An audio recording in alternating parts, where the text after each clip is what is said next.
How NASA's 2022 lunar mission paves the way for man to return to the Moon. On December 19, 1972, astronauts Eugene Cernan, Harrison Schmitt, and Ronald Evans splashed down safely in the Pacific Ocean, ending the Apollo 17 lunar mission. They were the last people to travel beyond low Earth orbit, typically defined as less than 1,000 kilometers above the Earth's surface. Some 49 years later, we are approaching the launch of NASA's Artemis 1 lunar mission. Artemis is the latest in a long series of projects over many decades to attempt a human return to the Moon. It's by far the closest one to being realized, with the earliest launch attempts currently scheduled for March 2022. Artemis 1 will not carry astronauts, but it will launch the first spacecraft capable of doing so on a return journey to lunar orbit in nearly 50 years, with the ultimate aim to establish a long-term human presence on and around the Moon. Artemis is the first in a series of increasingly complex deep space crew missions, slated for the coming years. Artemis 1 consists of an Orion spacecraft which will be launched by the new Space Launch System, currently the world's most powerful operational rocket. Orion comprises the crew module, a conical capsule which can accommodate up to 6 astronauts for 21 days in deep space, and the European Service Module, containing Orion as main rocket engine. The European Service Module generates electrical power with distinctive X-wing solar panels and carries stores of water, breathable air, and fuel. It also controls the thermal environment inside the crew module, keeping astronauts and electrical systems within safe temperature limits. The two most difficult parts of any space mission are launch and landing. Let's look first at how Artemis 1 will launch. The Space Launch System consists of an enormous liquid-fueled core stage, powered by engines from the Space Shuttle Orion, and two powerful side-mounted solid-fueled booster rockets, which together produce nearly 9 million pounds of thrust at launch. Atop the core stage is the interim cryogenic propulsion stage, a smaller liquid-fueled engine which will push Orion out of Earth orbit and towards the Moon. The Orion spacecraft is now attached to the Space Launch System at the Kennedy Space Center in Florida for a series of pre-launch tests and rehearsals. This includes fueling the Space Launch System and practicing rolling all the elements of the rocket out to the launch pad.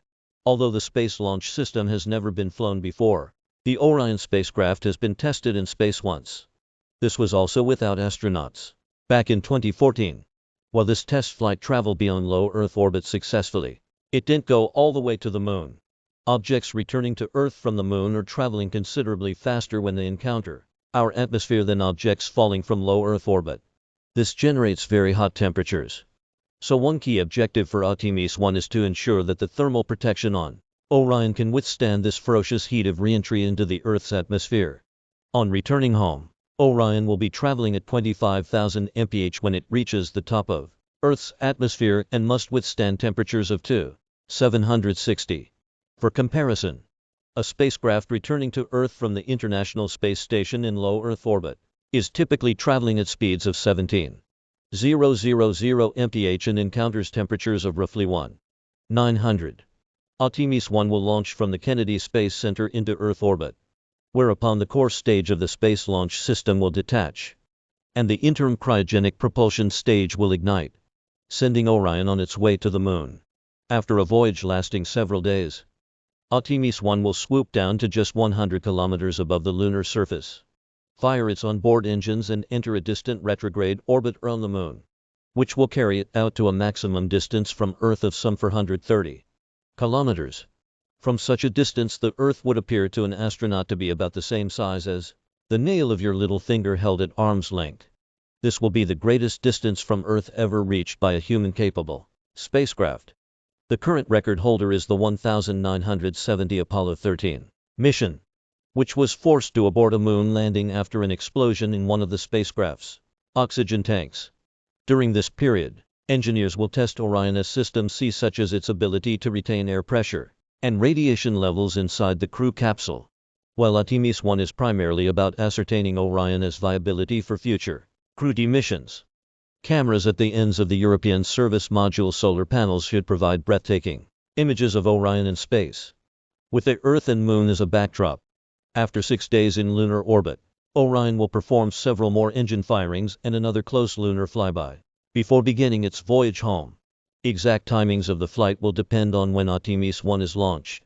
Numerous considerations for launch windows have to be made, such as ensuring that the Earth doesn't block sunlight from reaching the European service module solar panels during the flight's to and from the Moon, and that reentry and splash do WN occurs in daylight to aid in recovery of the spacecraft. It's anticipated that some 26 days after launch, Orion will detach the European service module and then point the flat base of the conical crew compartment, clad in thermal protection, towards Earth for what will hopefully be a safe atmospheric reentry and parachute-assisted splashdown in the Pacific. Much rides on the success of this mission. All being well, we can hope to see Artemis to sea with astronauts C take off in the coming years.